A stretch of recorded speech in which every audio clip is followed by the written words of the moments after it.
Yes, children, let us revise P block elements. Now, you know very well that P block elements, it is present in modern periodic table from group 13 to group 18. This you know it already. And the general electronic configuration NS2 NP1 to NS2 NP6. Okay, so these things we have already studied in 11th class also. I need not have to tell you. So these are the P block elements from group 13 to group 18. Group 13 is called boron family, group 14 is carbon family, group 15 is nitrogen family, group 16 is oxygen family, which is also called as chalcogens. Then group 17 is halogens. Then group 18 is noble gases. So this you are familiar with. Okay. Now what are the elements? Boron, aluminium, gallium, indium, thallium. This group 13 and 14 you have studied in 11th class. Now this year you are going to study 15, 16, 17 and 18. And syllabus also has been very much reduced. So now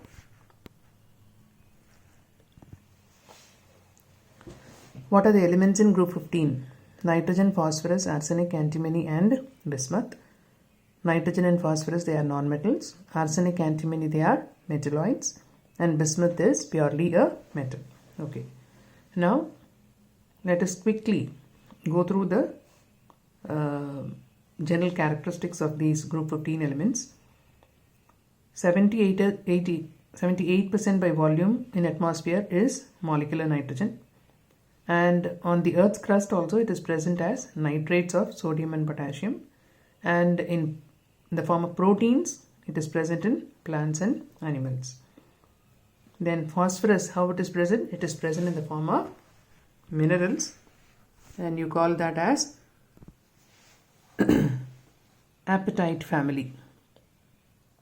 Phosphate family is also called as apatite family.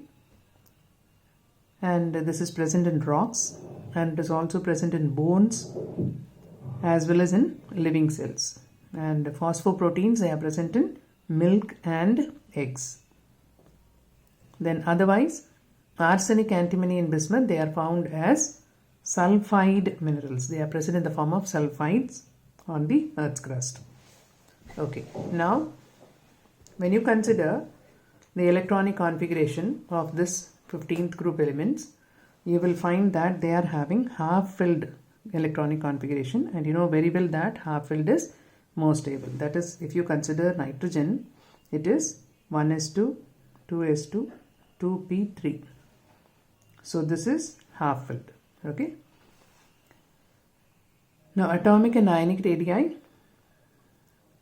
it is you know very well that down the group size increases, and the increase has been found to be significant in the case of when you move down from nitrogen to phosphorus, but the increase is small when you go from phosphorus to bismuth. That is, phosphorus ke baad arsenic, antimony, bismuth is around. So phosphorus to bismuth, the increase is small. Why? Because of poor shielding effect of valence electrons by the inner d or f electrons which is present in them. Is that clear? So right in arsenic you will find d electrons. So when you go down the group, then f electrons are also there. So those electrons, they will shield the outer electrons from experiencing, they will shield the outer electrons, but the screening effect of d and f is very poor. So outer electrons will be attracted by the nucleus, with the result the increase in size is very small.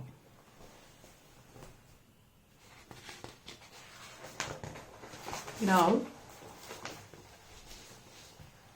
come to the next point, that is ionization enthalpy. You know very well that ionization enthalpy of group 15 is much greater than that of group 14. Otherwise, what you know, across the period ionization enthalpy increases. But group 15, it is greater than group 14 also. It is greater than group 16 also, right? That is because of half-filled electronic configuration which is stable. And down the group, ionization energy decreases gradually. That is as per the trend. Then electronegativity, when you consider, they are more electronegative than group 14 elements. And again, down the group, electronegativity decreases. You know very well that metallic character increases, electronegativity or non-metallic character decreases down the group. Metallic character will increase. Then come to melting and boiling points. You'll find that boiling point, it increases regularly, and when you consider melting point, it increases from nitrogen to phosphorus to arsenic, and then it shows a decrease towards antimony and bismuth. And antimony and bismuth, they form 3 covalent bonds instead of 5 due to inert pair effect. Okay, they form only 3 covalent bonds. Because group valency, when you consider, it is 5. Group 15 means group valency is 5. So for nitrogen and phosphorus, it will show a valency of 5 as well as 3. But down the group, you will find that the lower elements will show, instead of 5, they will show 3. That is because of inert pair effect. Because the outer s electrons, they will remain reluctant to participate in chemical combination. So they will remain inert. It is having Ns2 Np3, right? So these 2 electrons, they will remain inert to participate in chemical combination. So they will show only valency 3. And then down the group, density increases regularly down the group. Then when you consider allotropy, except nitrogen and bismuth, the others, they all show allotropy. Nitrogen and bismuth, they do not show any allotropy. Phosphorus, it can exist in the form of white phosphorus, red phosphorus and black phosphorus.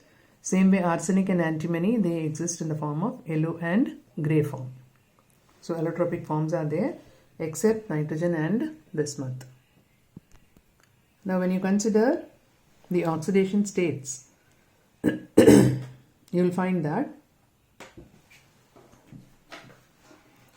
the common oxidation states are -3, +3 and +5. And tendency to exhibit -3, it decreases down the group because metallic character is increasing due to increase in size and metallic character. And bismuth will never show -3 because bismuth is purely a metal, so it will not show this electronegative character, that is -3 oxidation state, it will not show. Then stability of +5 oxidation state decreases down the group, again that is due to inert pair effect, you know it very well. And bismuth in the oxidation state, 5 oxidation state, it is existing only in BiF5 because F is highly electronegative. So in that case alone it is showing this +5 state, otherwise it does not show, it shows only +3. Then stability of +3 increases down the group, again that is due to inert pair effect. And nitrogen is the only element which shows an oxidation state right from -3 to +5 oxidation state because of its small size, high electronegativity and strong tendency to form p-pi bonds. This is a very, very important characteristic feature which is shown by nitrogen. And look here, the oxidation state of nitrogen I have shown in different compounds from -3 to +3, right?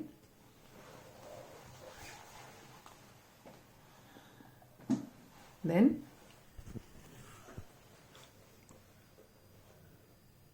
the next characteristic property is maximum covalency.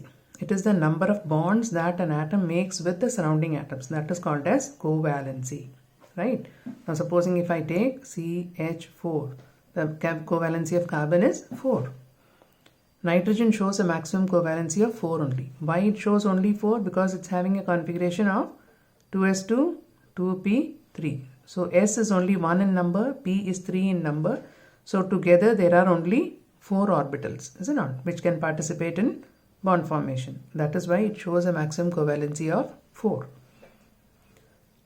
And other elements, they show 5 or 6 because of the presence of empty d orbitals. They are having empty d orbitals, whereas nitrogen doesn't possess any d orbital. For that matter, no element in the second period, they have d orbital. They are all vacant. I mean, they don't have in second shell. Okay, now to give an example, because of the d orbital, NCl5 does not exist, but PCl5 exists. If NCl has to exist, then it should be showing sp3d hybridization, which is not possible. Whereas PCl5 exists because P is having S, P and D. Because 3s2, 3p3, 3d. 3d is there, it is vacant and it can participate in hybridization. So it can show pentavalency, but nitrogen cannot show with chlorine. Okay, then the next property is disproportionation.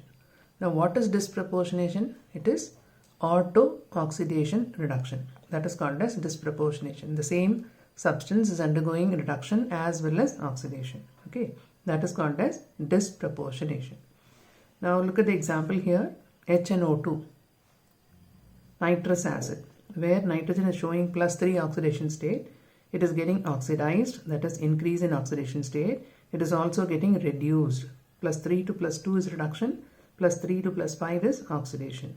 So the same species is undergoing oxidation as well as reduction. So such a reaction is called disproportionation. Another example is this, H3PO3 giving you H3PO4 plus PH3.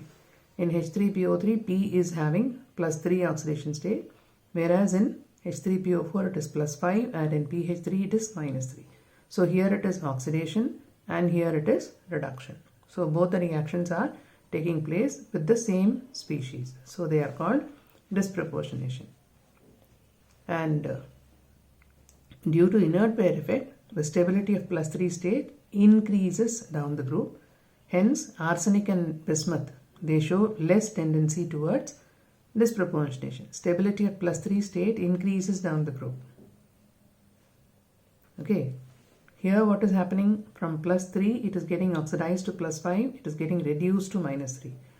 So when +3 is going to be more stable, then +5 it is not going to exhibit. If it is not going to exhibit, that means it will not get oxidized. So it can only get reduced. In that case, they will not show disproportionation. Which one? Arsenic to bismuth. Arsenic, antimony and bismuth, they do not show disproportionation reaction. Right?